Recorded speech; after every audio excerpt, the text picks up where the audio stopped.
mani akan aizo akan sermon pat ka so title chu angi ho hetiang ti ro tin ma nang dai the ko me hetiang ti kan title chu chuan zain chu to be continued the title chu top lama soi ni om tak ana ma se kem kan chhuam ma tang tong han kari lu soi om do hi so kan tong trai om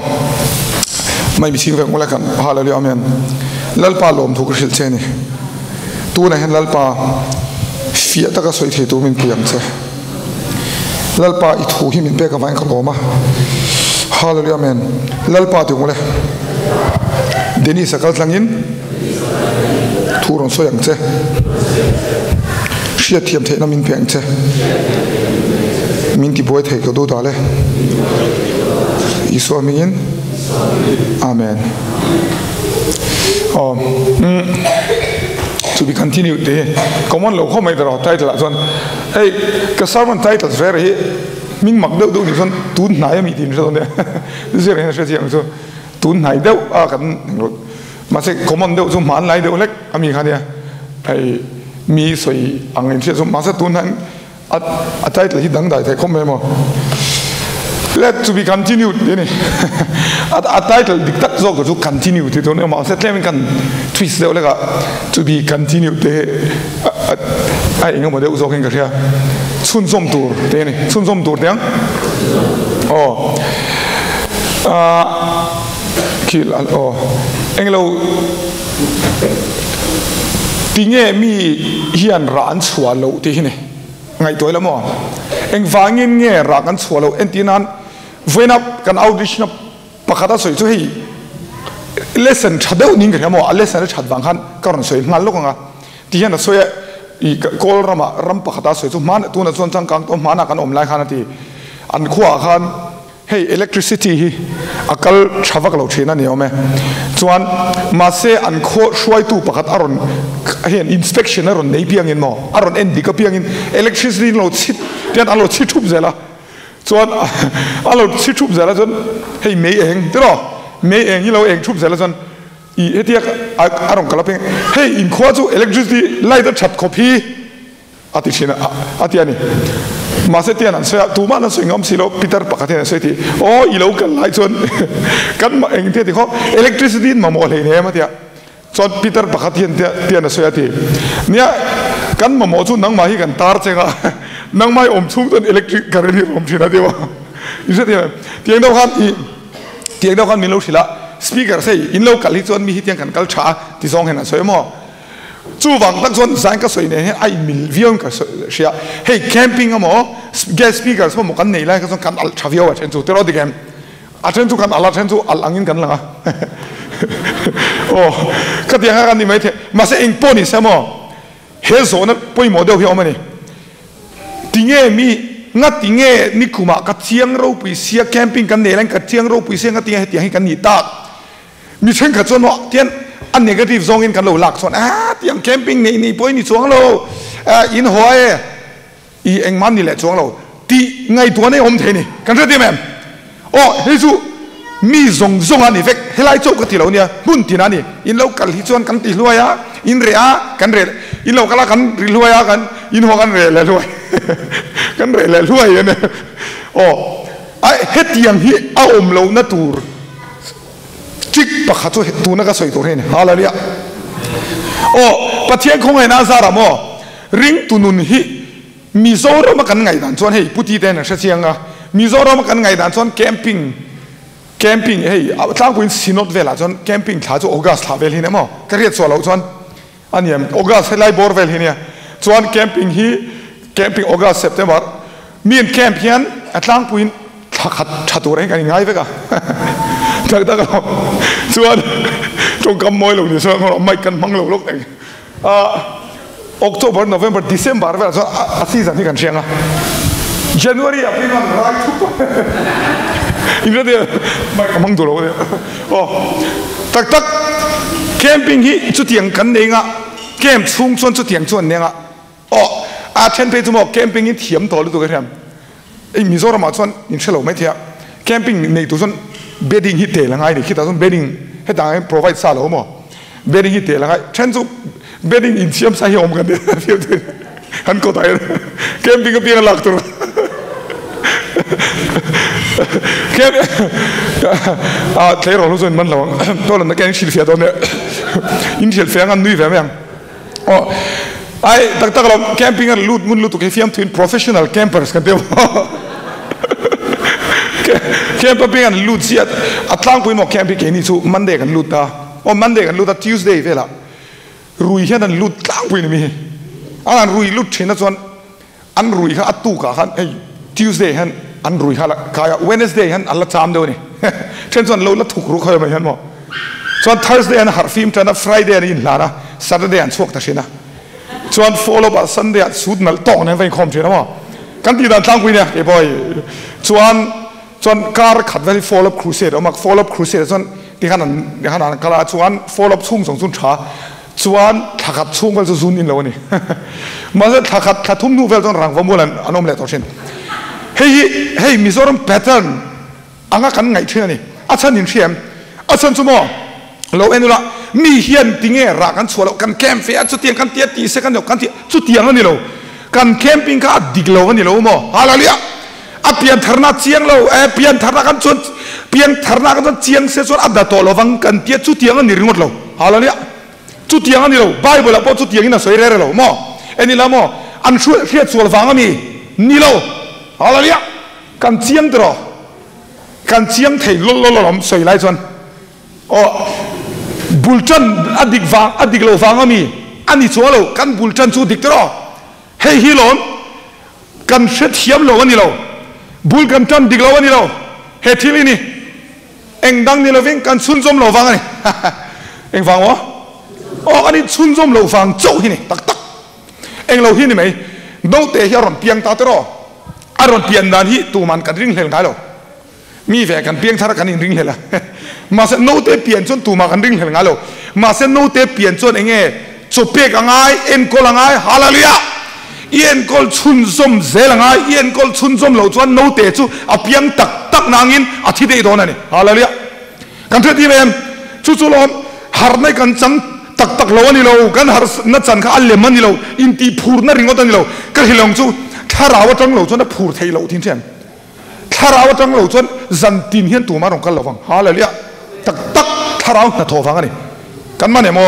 hei chu ani tak ani hei kan traffic nga tharaw ri lu taksa in som dan chu kan tharaw a flow chuan soul kal tangin ka soi to ka mo spirit aron flow chuan soul kal tangin aron flow choka soul la khan nge ong kha mind will emotions tro ngai to na du than na le emotions phurna omta tharaw kan chom char chuan kan soul kal tang tian or luang choka kan mind khan pathian lama hoi kan will khan pathian lama thang kan emotions ho pathian lama phur ani kan phur thin na chu kan tharaw kan exercise wang ani hallelujah chu wang chu ni and foina I tharawi exercise wangin I phurta tro ma se good news ka hilang che nak tu ga kan da ngai reng lo thale kan da ngai lo enge in chem foina ti kha ti chun som la nak tu ka angai chen om the ni hallelujah takin hemi policy himo ma ding kan ministry kan mang to el pa chung mo se Mizoram ngai da ne Mizoram ka ti han lo la vak lo Mizoram mi ve tho kan Mizo ve tho hallelujah hey tun ma ka lo om dan thin August ni nga hen vena rami bula ka lo se ka birthday ka lom dong ka dia August ni nga hen ka in hlan ni ne mo 2001 khan dei re ka se ka ta zon shalo da kan omang pathian remedi zwan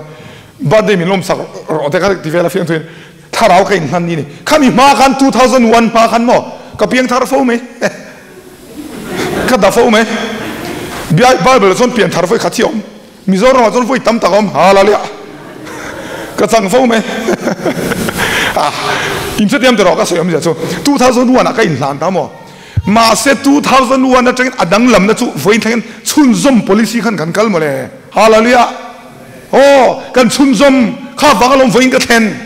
tun ma ka piang thar ka ti dang kha adik lo ani lo chun zom na chang ka lo thelo hallelujah cho hi mo cho hi hei long kan shelo lu du ka cho hi kai to voi khat choi e hi ni nom e zon hi ni nom ti tai la pero ka du kho eng ting ha eng niang thangra in jam thangra sari kan e teng satuan ai to lo na turin tio mem mo barrel thum kan ai tang cho voi khat ka yanga son voi khat ma kai angai to long ti om ngai am a om ngai lo sim sim hallelujah anh te lal trong trai dang ha lali so trong trai dami zirti kha ni tin kan ai khopin cho min peng che eng tin mo ni tin voi khata tan ati lo sim sim lal i son min chan dam hian kan tharau kan ni ne chu forever settled hallelujah satuana ti felani mane mo ma se tharau chom na lampang chu ni tin ngai hallelujah hei kan sia ngai ni tin diang ante nothing e tharau hen kan blind em ka ti tak sa cho bo ni tin kan e ngai chu tharau ve thau kan e te ro di gem nga de ni tin kan e lo nga kar khata vai khat chu bo mu thu chungin min kan lama lal thiang lal rin oma om ti bai nar khala eng ma ngai tha to lo kar khaden cho vai khat cho mu thu chungin ei lo i te omang i cher ngo dang dro i damani zon adigem so purwa ta poso hairstyle tharane ya ilo shen lo takin kar kha cho vai khat cho i da seng tie kan omang ka cher purwa ta poso engen yang mic stand ang iron tie dang dro ai tak tak kat soi om le chu ni tin ngai ni tin tiang chun zo mangai hallelujah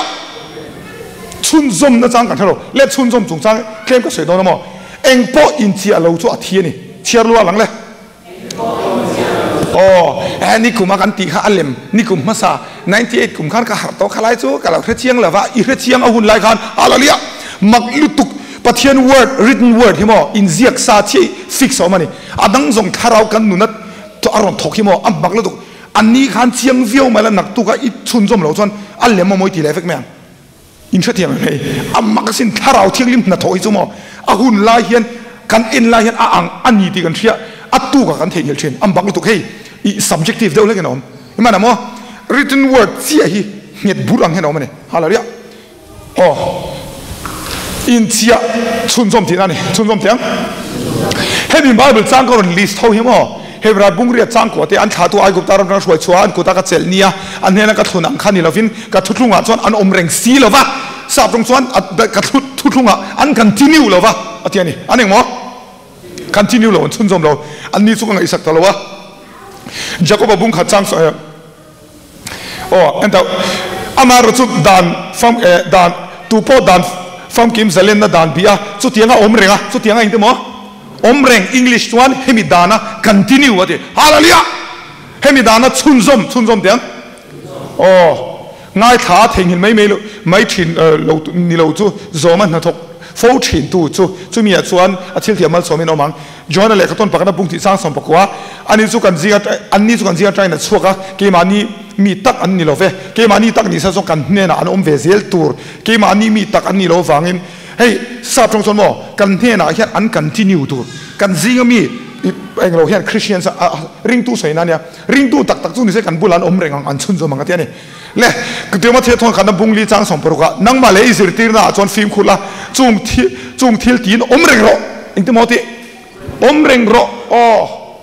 hemi hote ma se profound lu tu kan shiat lo wang hian ring tu hi kan chan atir kan chan kan mu hi kan mu to lo thin hallelujah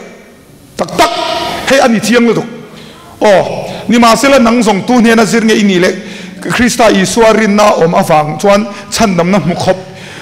mu khobat ti sing thei che le khat thiang nim da chu ino pan te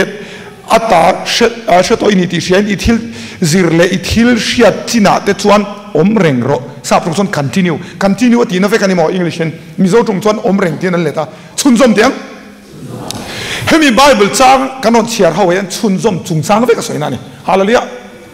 so hi voina e ta nak tu ka e chun zom lo chuan voina e khan nak tu ka ring thelo hallelujah injo ti mem maglu tu rin na po engte kha faith comes by rin na chu engti nge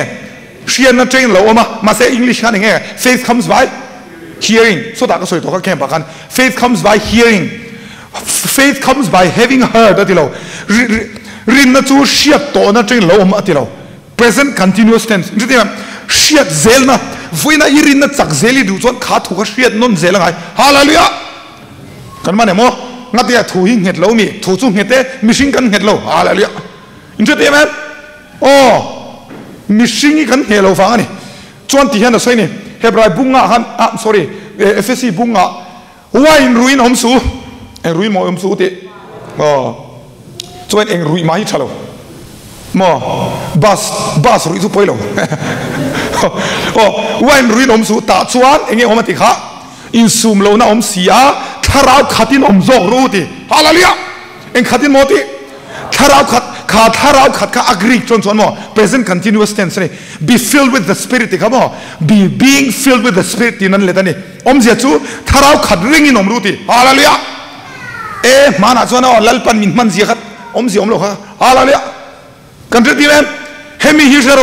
voi khat once and for all hi chan dam na chiani kan ma ne mo tian nam tia lom tu na mo hian tian na sai mo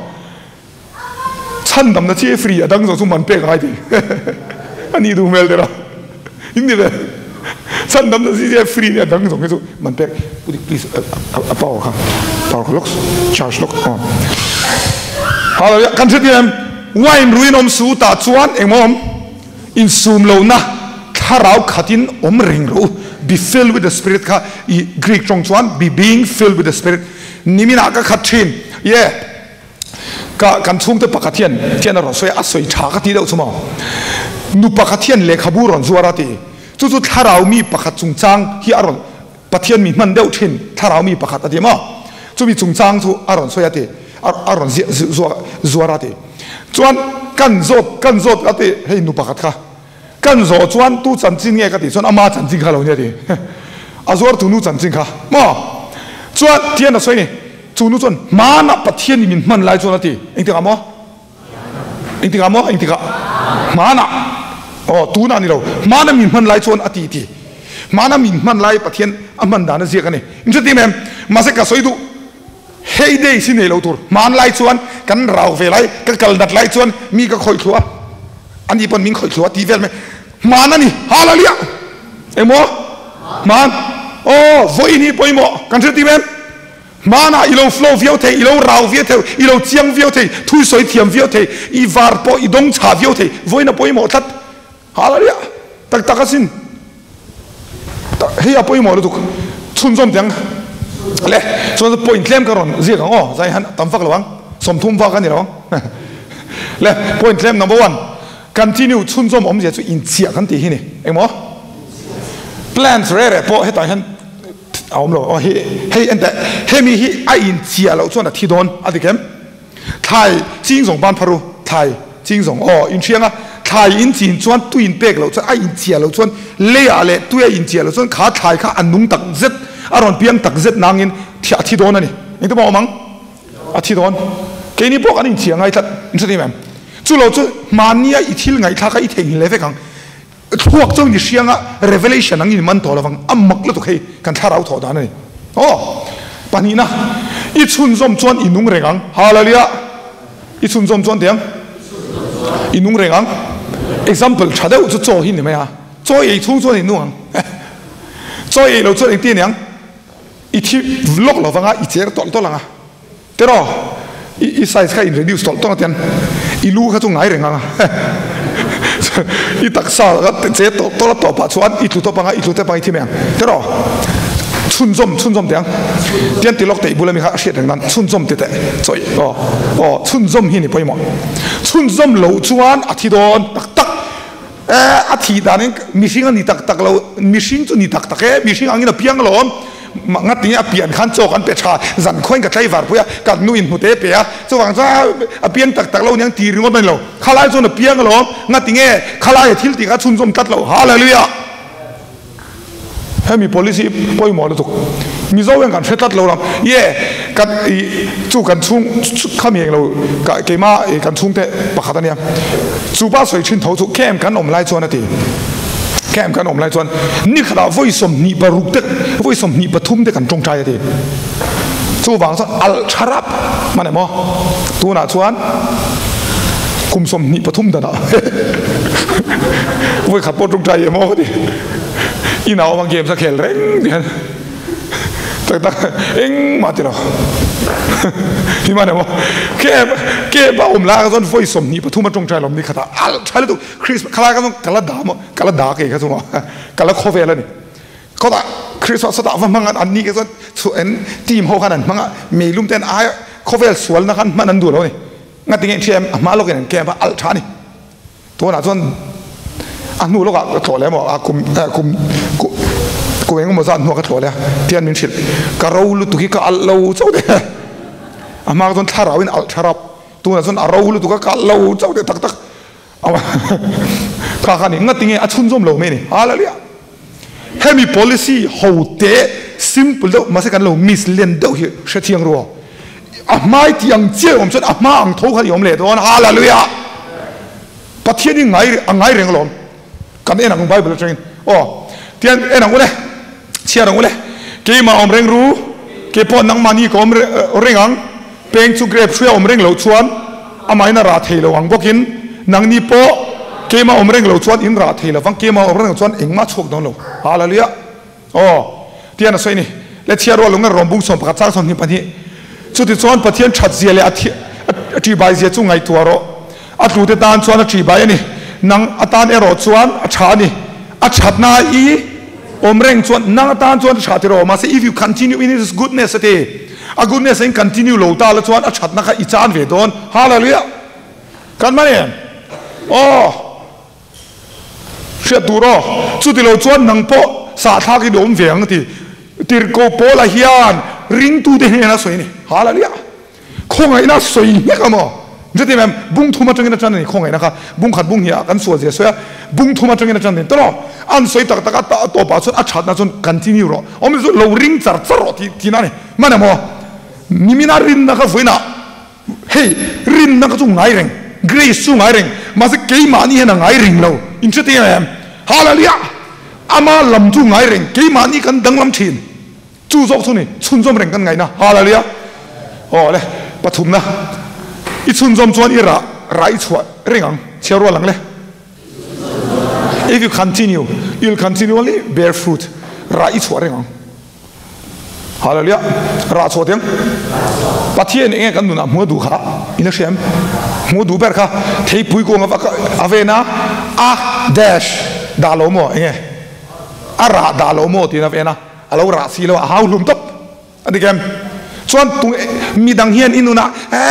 mutor om lo hallelujah ve vak vak inuna mutor om lo anti hi enge hun du thin ra chuan ke man ni pon be se in ngate kan pan chong chong mu kan du ra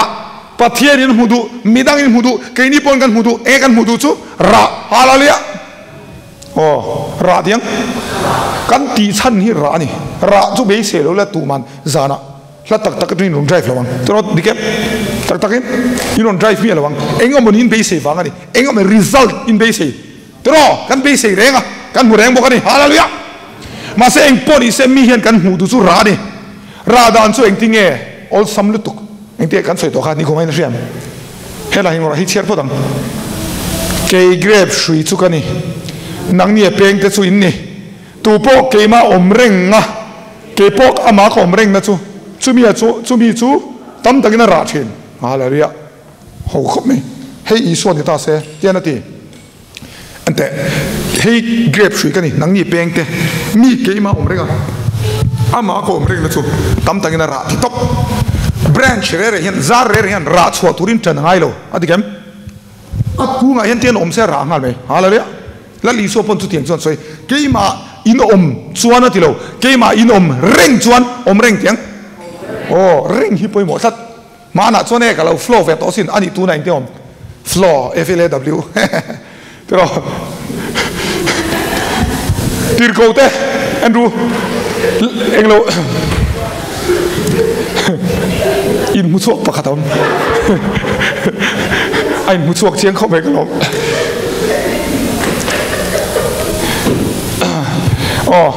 ante tir ko te hian chu tiang chiaro long lai bung som ko chang som tir ko polo rong bolna ni mo elo kong le chu tiang hirin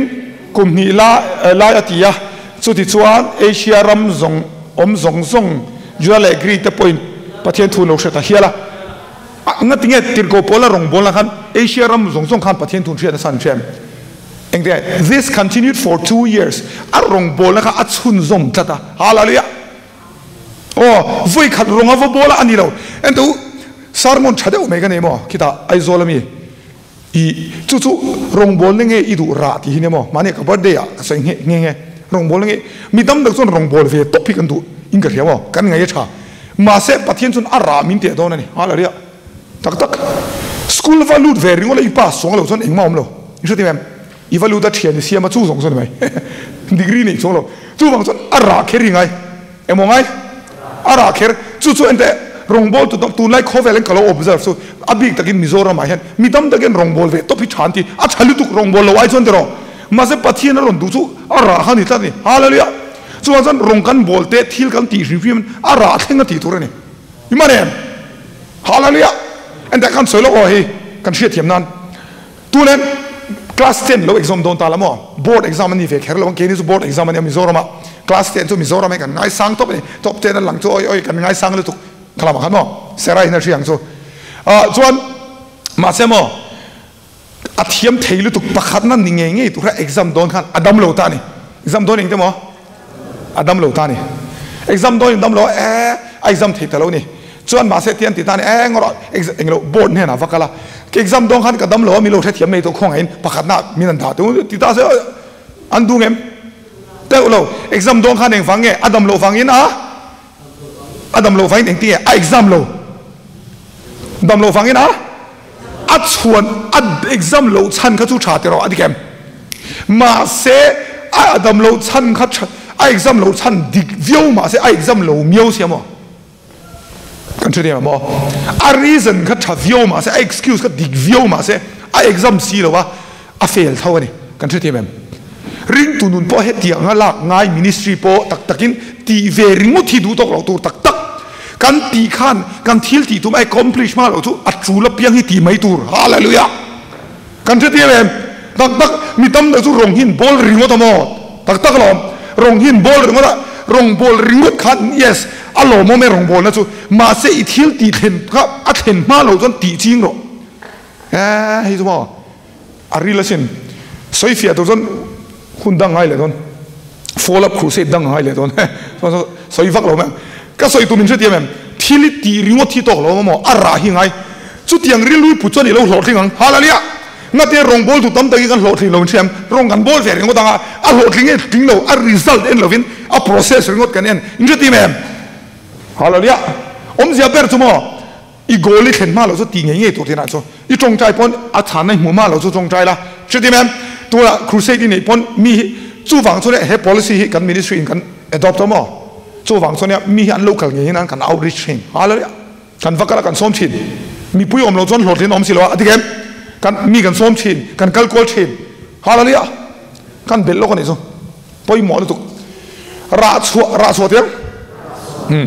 I chun zom zon rai chu ringang ki ra ani hi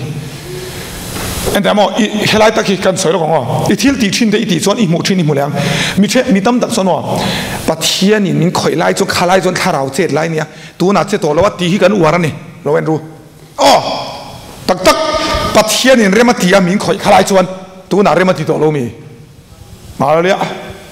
takin kan soi lo wang en lo kang khopa khat au mani FSC khwa en khwa ba FSC khwa ni I suan mo Johanan hena aron lara thupuana ko than pasari aron biani in them kha ko than pasari eng te ming in them FSC Smyrna Tuatera Laodike Pergamos Sardis Sardia chuan eng dangle Laodike soitem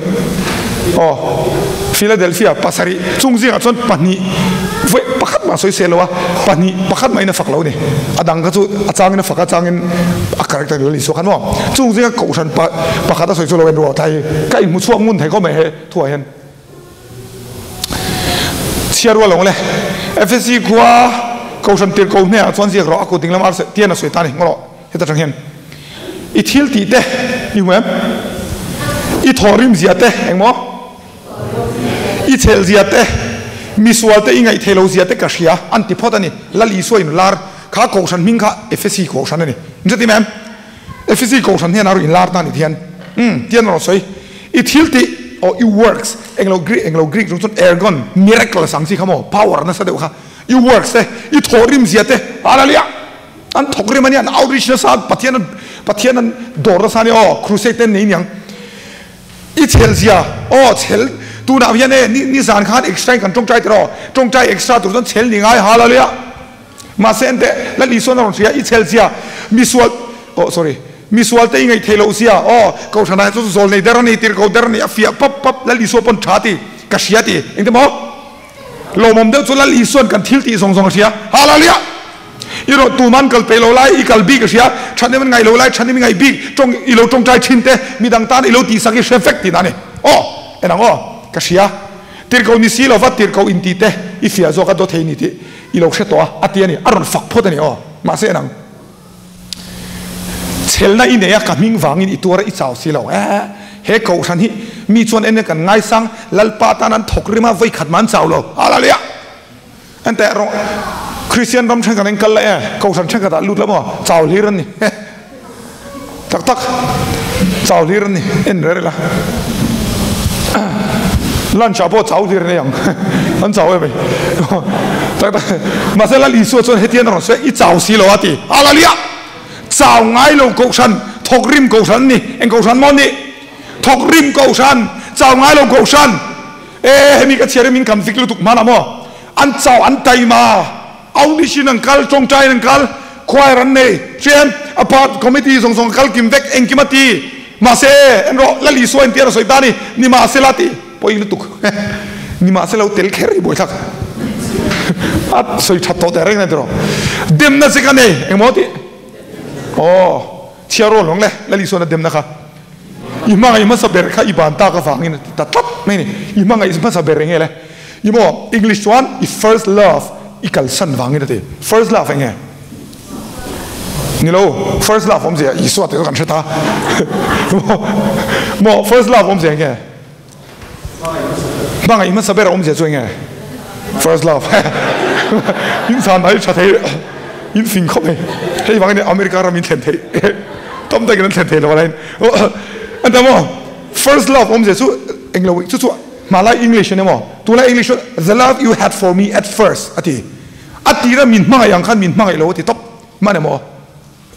เฮ้ยมิน convict ให้สินเฮ็ดทุยันไว้ขับให้สมอเดิมเดินสิกันเนี่ยอีมาสเบร์ค่ะอีบันตากฟังอินอัติตานี่อันรอติชวนอีทุกสันตากเชริงรถละซิมินอัติไรตีตากติเลโรจุดที่เราชวนอีเนี่ยนักเรากำลังอีซิมเราส่งอินอีคอนวาร์ดานักมุนตากรอนสนังคอนวาร์ขมินทาราวที่ลิมโกชันขโมไทยอีซิมเราไฟชวนเองซิมตุระติมินมั่งไอโตเรานะคะใช่ไหมเดนาฮันถกนัสเนียเขาโกชันค่ะอันถกนัสเนียถกริมันเนี่ยมาเซลลิสวดชนมานังกันมินมั่งไอโตเราที่อะไรเลยserious ก็ติดขอบไม่ที่เลยลัลปาตานัน active แรงมาเสปะเทียนชนเฮียก็เต็มเจ้มินมั่งไอโตเรามานังคันอมเทมีไทยขอบไหมเอ็นแต่อิซิมเราชวนลัลปาชวนเองแกอีทุกสันตาคาเชโรตีเองต้องว่าตีปนละมาชวนเองนี่แหละเองเตี้ยกันเตียงโกชัน active กันเตียงตัวรอโกชันนุ่งตัดเชลนั่นนี่เจ้าบ็อกซีเราถกริมบ็อกซีเองเชลบ็อกซีทิลตินเนมบ็อกซีมิราเคิลส์กันเตียงค่ะลัลอีโซชวนเองเตี้ยตีอีทุกว่าตีเองต้องว่าตี serious ก็ที่ขบไหมอีทุกสันขโมยอีอาม่างคันทูติมีอะไรนี่เองเงินทุกประเทศนั้นมั่งไงนะคะอาม่าง passion มั่งอันดูได้เองเองคันในตัวเราเนี่ยฮาลาเลยกันมาเนี่ยจู่ๆมาเซลล์ลิส่วนเองเตี้ยตีอีทุกสันเชโร่เขาฉันข้านี่สวยปนลำมวยนั่นเองเขาเต็มเราเตี้ยเนี่ยใครก็รอนหุ้งส่วนตัวนั่นทีเรียมเขาฉันข้ามาเนี่ยมั้งเขาหุ้งส่วนตัวนั่นทีเทียน history อันสุดาอันซิมโลวันยังอันที่เฮ้ FSC ขั้วหิวอมต่อโลอันที่ตัวนี้มั้ง Turkey บอร์คนนี้มุสลิมรัม 99.9 นั่นเองคริสเตียนมุสลิมนั่นนี่ตัวนี้ข้างนู้นไอ้เขาฉันภาษาอีสิงก็ปักขัดกันนี่เองฟังยังไงลัลปะมังไงนั่นนัสลิตุกอังค่ะเราอินเอ็นเซียงแล้วนังพ่อมั้งอัติระปะเทียงกันดูเสียขัดเถอะเรียนใครพูดสุดเองพวกกันห่วงเถอะอันที่แกจันดาร์สมาบานไม่มีสู้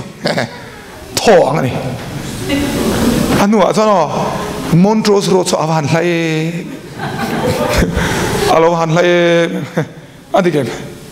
mo khoi time minute nga trong trai mo amazon da kar thum trong trai la pon tu ma ti boi the chu mo an hemi hian voi tam tak min siam tha ke mai pathian min pai don ka thi nan ni lo mo ma se alo du je chu khami kan passion kha lo tu ni min mangai em kan chol ta ro digem ma se mangai ni ta le ngi du mangai le ti du ve lo mi hallelujah kan thati me mo amangai ti min mangai ti kan thita kan lo me ma se response du ve tho kan thati me du em nei ta la eng tin ma kha thil hun moi ang lekin ti ta se lo mi ala wang ri so pa su tiang ni sunday kan religious duty fulfill tura kan vakara poisa kan vati pa tiang kai dai mi kan vor so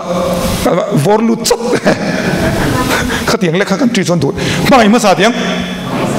lo en ro ti hano ma se la li son tlan chen na siam ngala ni he bible chang ringot atang point sermon tur tam lu tu mizo win kan mamo ka ti khop me pathiani mo al to khen mangai la du huam la doctrine in milo ti val atlem khopang hallelujah du em la tak tak in pol ti dan kan boi lo sim simang pathiani mangai em la mo hallelujah in pian thar chan ti to bang kan flow chan ti kan break through chan ti kan boi chumi te ti dan khami te ti dan kan boi mizo ti dan vai ti dan sat mingo mi hang midum milaklo khang au ti dana kan boi engama kan boi lo ha tak takin pathian kan du athu kan ngai thasa adikem worship nuam kan ti arong bol kan chak khatiang rilu kha thaber lalpana soidan so ento tian soi itluk sanati emoti anni ka ko san active takang pon lan lalpa chon in tlu to ti ngati helam pang omlo helam pang thil ti ringot om helam hi omlo ti hallelujah chon ente ma se mo tian soi ati ma se solution petani tan chona biang yes en lok eng modik na thoa chon an dik khem helma dik lo hallelujah pathian yen hei du boxi hallelujah helai ringot chu tiro kut na thoan tha helama han lo man lo phato lo phaler du re du tiro phak le dan ashil a phak le dan tu chu hetiam hi ni en tau kalom to he bi bible chang ro soi tel hi mo hemi ringot chu soi so ngai nom lo ma sa ro soi ta ni nge simin atire thil ti kha tilero hallelujah incheti mem nang mani tan han apply sin te atire neng te kan ti englai pon kan tung chai zon pathian mangai ol sin jamo kha korean tunge kha I korean langwal pakat lerol pakat shemuna zu shwaya shemun chungchang alem draw thiam kha tunge entoin youtube mo entoin no mem kha dante chomi zira dante len no pui a the dar na sa khom me san ji ja chu ante khami englo kha pani jian mok en o mani englo hian mo I shemun chungchang ka azumwa aziak na sar tu kane artist ne ma khamo aziak thiam bok se khanu khapa sui kha ka du em chu mo apiang tharta tro he thatop apiang tharta kapiang thara chuan zan kho tong chaya all night prayer meetings ate zan kho tong chai program ka va tel thina ka tel tang khan lal I soi ka mangai zol so tati hallelujah ka du lu tu tong chai thatna pa tong chai char pathiet apo char ama pon a mangai na karon apung tol ina feel ani kan cheti mem tha khane chadeu chumo pathian ne na inkar ama chu kal son don ei lo ne voi khat ma se nang ma zo I passion kan niam toi hria chon mo chadeu chu ati rai tiang khan ti le mi amei to re hallelujah ngai to mo ka passion khang ti ama khan ti em khan san chote khang ya hallelujah tu na son chok ngi ni chu eng tiang nge endoscope ti don chowin chote khang ya pathian ka dora tak injati mem ba hey ka kalna sa ka hey atu ka insera khatiang ka ti lai khan kalovan mangai em ante I mangai wanga ti cho phoni lo I ti wang khat I tharau khan mangai le so injati am ka sem so I relate kat hallelujah chadau me nia I thil ti ang I ti chuan amai feel ang thong ni feel ang hallelujah thuruk chadau ka so ne he a chalu tu kheti le he policy hi tur chu wang son ka inject thin ti han mo khoi lo en chia ro mak de ka khang cho thil tam taki Bible ati theology zir kan ne ma se practical mana man bi ki kan ne chung ji ga chon hemi hi ni trong trai hi mo ka ena klema ka ro de to entinan ka in hei thil ka ti vela conviction ka don zung zung lo wa se ti mem khovel thil vel kan ti vela ka ol sam tak lu tu ki ka in check thin ka ti dan pa ngai long ka jin chong ka tu ka hoi prayer mountain an ka chho thin amo khoi amo ka in kul chang amo kan trong trai ri pathian presence lo om tak lo han om tak ki chon pon lama om nen ri lu hi nang lo de wa in re ti mem sam som sari pathu mang de khan pon lama chon lal pa fe la ya ti kwal vela an trong trai chia ndem trong trai chiao khami te tom na tur pathian mu tir ek khai khai ke tan chon pathian nei a thani hi ti lo ziak ta ni ma ne mo a presence zon dang ni chu wang chon ma ni in flow to a bit him off. So tiang say, hallelujah. Poi molutuk. Atire tiang han tilero. Tu na pohian endo hey. Tu jung karong kalhi. Ama ai kan aten hian. Pathian tuen lo in hongzo kamo lo omtap. Ama ai pona nuna lang zo. Hallelujah. Hey dante te endura. Mana catch maletuk. Ama ka zon rin hel mil kan milo mil dewa. Kalau hereng kasar monjan, masa berin tahan, intasung token, hey, kayak intasung di mana? Oh, gimana? Enti yang, engkau mau tahu engkau mana? Kata tiran, kita aja praise and worship dakar kat ni siapa tiran dante lah, nuin desa. Kalau hereng kami sangat, oh, masa enulamo, tu nak suan, jan mato sih, haleluya. Tu nak apa ini efek tam tak kimo, haleluya. Chadau menia, atira iti ente hetia ivor chuan aron thlang tiang chi khan amai tong chai vak vak wanga pathian du ta mini ta tro ti le vak vak lai du le don lom hallelujah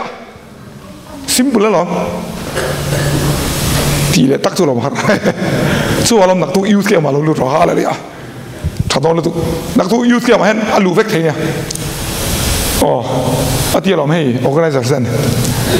palina sun zom te chau azir tir kan ne hi poi mol tu sarmon dang ne ma se koron bela ni sun zom te chau tiang azir tir ante isua ring tu le isua zir tir hi ani nang lo tin thiam saprong somo believers le disciples nang mi lo tin thiam isua ring tu sun tam me ma se zir tir zu tlem te ne hallelujah khovel zong zong a nge kha engang e siam ru ti kha namtin ami zirtira siam ruti go and make disciples of all nations zirtira te la li so kan ring tu siam ru tu ma ti lo shin ke ni zo tiri rin ring tir kan tu ma hi wang nya dal chin zai ka so yi ngai no min ti lo ban a chan zo mo mi ke do la kan ya deng zo poi mo nya rin ring ti kan lo ma mo lal pa ti to song so kan lo ma adik fe ke ma se lal pa ka atu soi kha zirtira siam tu hian min gol ti rin thamo enango John Bungriat Chang Somthum Chung Thua Soi Line Asar Mon ni la li so kha a Soi Line mitam takin ama chu an ringta ama chu engtamo an oh believer ni an ring ma se engtingele suti chuan I suan a ring tu juda ten hena tu ten hena mo ama ring lo tu ni me lo nia ring tu ten hena tian a soi ka thua in om reng chuan ka engmo ka thua in om reng chuan kazirtir in ni tak takang hallelujah om je chu enge lo ring ringot se athua chun zom lo se chuan azirtir tu an azirtir an ni lem don ani kan thediam tero and if you continue in my word you are my disciples indeed ka thua in continue chuan hallelujah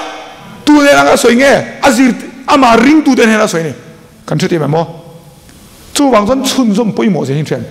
I ring thei azirtir tak tak ni tur ini don chon I chun zo mangai tat hallelujah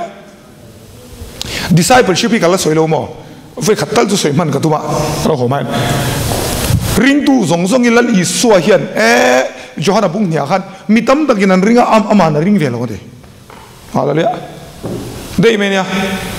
oh discipleship hi shet mai tin thu takin rianga thu takin boyo banang so tu e thu tak she tura ti ho kha a thu chun zom ho che khani kan mane I chun zom lo chon I she pha chuang lo thu tak mo kan thu ti me mo poi mo lo tu chun zom diang helai mak do me lo study siang ru ama ring tu de ka mo in chun som zel tong ka zirtir in ni tak takang ama chuan zirtir ni tak tak lo deuh Jadi mem, crusade na po azir, ama ring tu sun tam ngodang, masa tunge zirtir niang, sun som teh, leh tiang tiang, believer ni lawan tiang, disciple, ni kadu, kan ni rengbok, kat sun som ah, oh, engat sun som tunge, keluar kan hei, acan vek so tok sarman, acan vek so mo, lungai so, ari tolong. Engat sun som tunge number 1 son tilzir doa enga mo kala ka fiam point li ha fiatro enga number 1 tu sun som mi su intia na ni emo itia lo tu thi ni mai yo lo son thai kha da la Joyce mai ren mo experiment da la mo he mi eng lo he thingku plan pakhat an na hi la mo ani khat nia na pakhat la ni ni na dang ni thum nia ni li nia ni nga nia day 1 2 3 4 5 tin marka khong e ro berang le ni nga nia kan day 1 mi dro intia nu nung intia lo re ber kha ro ber dro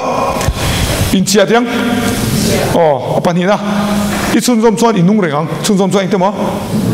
inung rengang I chun som chuan rai chu rengang haleluya adot le enge I chun som chuan azir tir in tak takang azir tir tak tak kan qualify sati mem chun som tiang kan kem kan diglo ni leine I tu ngai thak diglo ni leine I lan na kan lem leine I chun som lo wangin I mulo ne kha haleluya